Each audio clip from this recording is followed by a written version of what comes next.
ஓம் ஸ்ரீ குருபியோ நமக.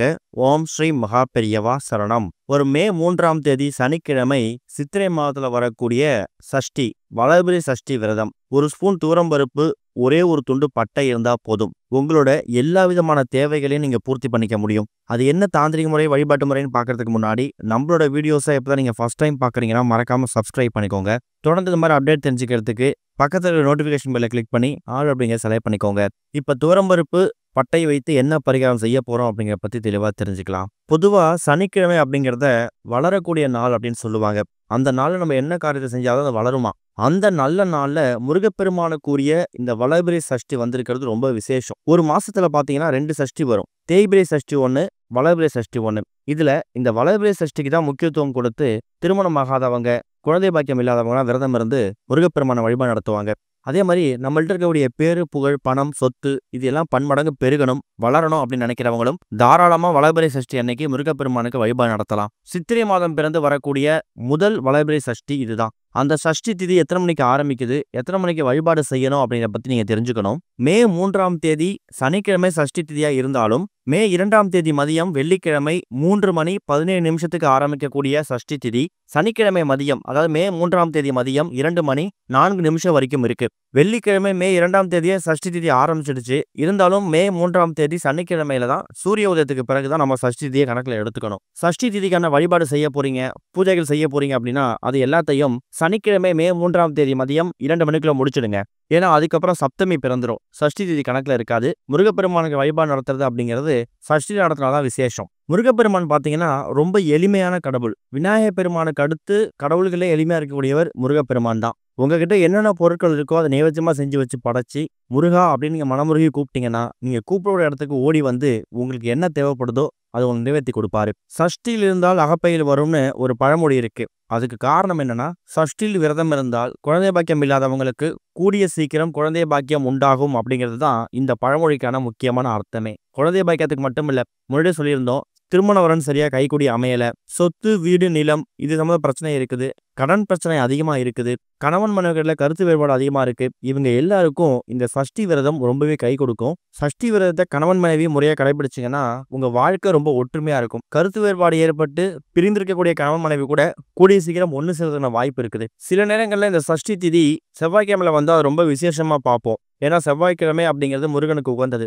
அதுக்கு மாறா மற்ற நாட்கள்ல ஏதாவது வந்துருது அப்படின்னா அதை சஷ்டி திதி நம்ம எப்படி எடுத்துக்கணும், அன்றைக்கு என்ன விதமான பரிகாரங்கள் செய்யணுங்கிறது நிறைய பேருக்கு குழப்பமாக இருக்கு. அதுக்கு ஒரு சரியான தீர்வு தான் இந்த ஒரு பதிவு. இந்த சனிக்கிழமை இருக்குல்ல, இந்த சனிக்கிழமை அல்ல குறையாத ஒரு நாள். சனிக்கிழமைகளை வீட்டுக்கு தேவையான புத்தாடைகள் எடுக்கிறது, வீட்டுக்கு தேவையான நல்ல விஷயங்கள் பொருட்களை வாங்கி வைக்கிறதுக்கு இந்த சனிக்கிழமை நல்லா பயன்படுத்துவாங்க. காரணம் இது வளரக்கூடிய நாள் அப்படிங்கிறதால தான். அதனால சனிக்கிழமையில கூட குடும்ப அளவுக்கு மருத்துவ செலவு பண்ணாதீங்க.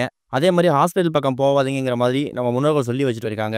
இப்படி பல மகத்துவம் இருக்கக்கூடிய இந்த சனிக்கிழமையில வளர்பிறை சஷ்டி வந்திருக்குல்ல, அன்றைய தினம் நீங்க செய்யக்கூடிய இந்த ஒரு பரிகாரம், அதுவும் துவரம்பருப்பு, ஒரே ஒரு துண்டு பட்டை, இதை வைத்து நீங்க செய்யக்கூடிய ஒரு பரிகாரம் உங்களுடைய எல்லா விதமான வேண்டுதல்களையும் நிறைவேற்றக்கூடிய அற்புதமான ஒரு பரிகாரம். இந்த பரிகாரத்தை எத்தனை மணிக்கு செய்யலாம்? முடிஞ்சா சஷ்டி திதி முடியறதுக்குள்ள சனிக்கிழமை மதியம் 2 மணிக்குள்ள முடிச்சிடுங்க.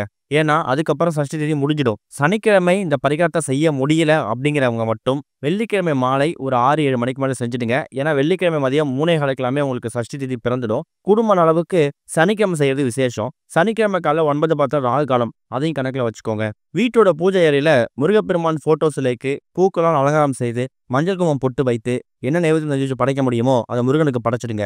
முருகப்பெருமான் ஒரு இனிப்பு பிரியர். கேசரி, சர்க்கரை பொங்கல் இது மாதிரி உங்களால் என்ன இனிப்பு செய்ய வைக்க முடியுமோ அதை முருகப்பெருமான் செஞ்சு வச்சு படைச்சிடுங்க. அதுவும் முடியலையா, ஒரே ஒரு டம்ளர் கல்கண்டு பால் அதுவே போதும். இப்படி உங்க நைவேத்தியம் செஞ்சு வச்சு படைச்சிட்டு முருகப்பெருமானுக்கு பூஜையெல்லாம் முடிச்சிடுங்க. அதுக்கப்புறம் 2 கிண்ணம் எடுத்துக்கோங்க. அந்த 2 கிண்ணத்துல 2 முக்கியமான பொருட்கள் எடுக்க போறீங்க. ஒரு கிண்ணத்துல இல்ல 1 ஸ்பூன் 2 ஸ்பூன் துவரம்பருப்பையோ, இன்னொரு கிண்ணத்துல ஒரே ஒரு துண்டு பட்டையை எடுத்து வச்சுக்கோங்க. முருகப்பெருமான் வழிபாட்டுக்கும் துவரம்பருப்புக்கும் என்ன ஒரு சம்பந்தம் இருக்கு அப்படிங்கிறது நம்மளோட பதிவுகளை தொடர்ச்சியா பார்க்கறவங்களுக்கு தெரியும். செவ்வாய் பகவானோட தானியம் இந்த துவரம்பருப்பு. செவ்வாய் பகவானோட அதிபதி யாரு? முருகப்பெருமான். செவ்வாய் பகவானை தொடர்ச்சியா வணங்கிட்டு வந்தீங்கன்னா கடன் தொல்லை தீரும், தீராத கடன் தீரும். அதுலயும் குறிப்பா சொத்து, வீடு, நிலம் இது சம்பந்தப்பட்ட பிரச்சனைகள் முடிவுக்கு வரும்னா அதெல்லாம் முடிவுக்கு வரும். சொந்த வீடு இல்லாம வாடகை வீட்டிலேயே வசிச்சு வந்திருக்கீங்கன்னா ஒரு சின்ன இடமாவது வாங்கி போறதுக்கான வழிவகையை செவ்வாய் பகவான் ஏற்படுத்தி கொடுப்பாரு. அப்படிப்பட்ட ஒரு முக்கியமான பொருள் தான் துவரம்பருப்பு. பட்டை அப்படிங்கிறது லவங்கம், ஏலக்காய், பச்சை கற்பூரம் இதே மாதிரி பணத்தை வசியம் பண்ணக்கூடிய, நீங்க நினைத்தது உங்கள் பக்கம் ஈர்க்கக்கூடிய ஒரு காந்த பொருள் தான் இந்த ஒரு பட்டை. சரி, துவரம் பருப்பை என்ன பண்ணுங்கன்னா, பூஜை அறையில முருகப்பெருமான் போட்டோ முன்னாடி வச்சிடுங்க. அந்த ஒரே ஒரு துண்டு பட்டை வச்சிருக்கீங்கல்ல, அந்த பட்டையில இப்ப நாம சொல்லக்கூடிய முருகனோட இந்த திருப்பெயரை நீங்க எழுதணும். என்ன நிறத்துல வேணா பேனா பயன்படுத்திக்கலாம். கருப்பு நிறத்தை மட்டும் பயன்படுத்த வேணாம். அந்த பட்டையோட உள்பக்கம், அதாவது அந்த குழி பகுதி மாதிரி இருக்கு பாத்தீங்களா, அதுல ஓம் சுவாமிநாதாய நமக இந்த ஒரு முருகனோட திருப்பெயரை ஒரே ஒரு முறை அந்த பட்டையில உள்பகுதியில் எழுதிட்டு, அதையும் மறுபடியும் பூஜை அறையில வச்சுட்டு, முதல்ல முருகப்பெருமானையும் உங்களோட குலதெய்வத்தையும் இஷ்ட தெய்வத்தையும் எல்லாரும் மனசார வேண்டிக்கோங்க. அதுக்கப்புறமா கடன் பிரச்சனை, பொருளாதார பிரச்சனை, என்னென்ன பிரச்சனை இருக்கோ அதை மனசார வேண்டிக்கிட்டு, அந்த பட்டையும் அந்த துவரம் பருப்பும் ஒரு அரை மணி நேரத்துல 1 மணி நேரம் வரைக்கும் பூஜையில இருக்கலாம். உங்க அன்றாட வேலை பாருங்க.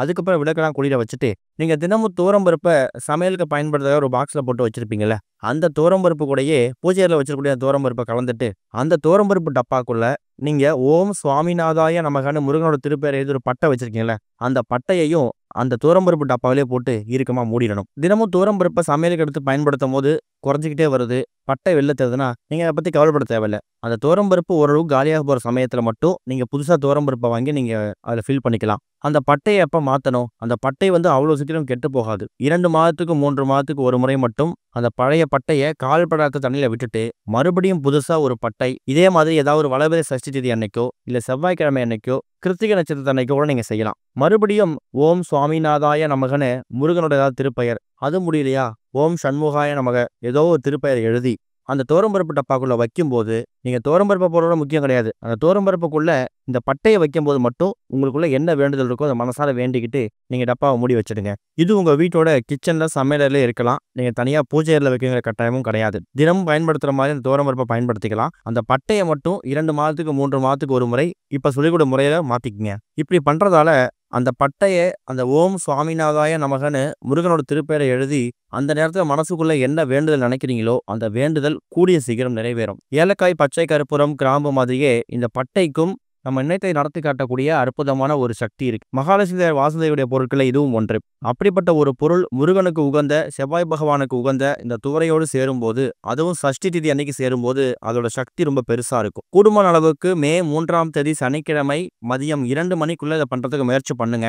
இல்லைன்னா வெள்ளிக்கிழமை மாலை, ஏன்னா 3 மணிக்கு சஷ்டி திதி ஆரம்பிச்சிடும். வெள்ளிக்கிழமை மாலை ஒரு 6-7 மணிக்கு மேலே தயார் செஞ்சு கூட சனிக்கிழமை பூஜையில வச்சுட்டு நீங்க கிச்சன்ல வச்சுக்கலாம், தவறில்லை. ஓம் ஸ்ரீ குருபியோ நமக. ஓம் ஸ்ரீ மகா பெரியவா சரணம்.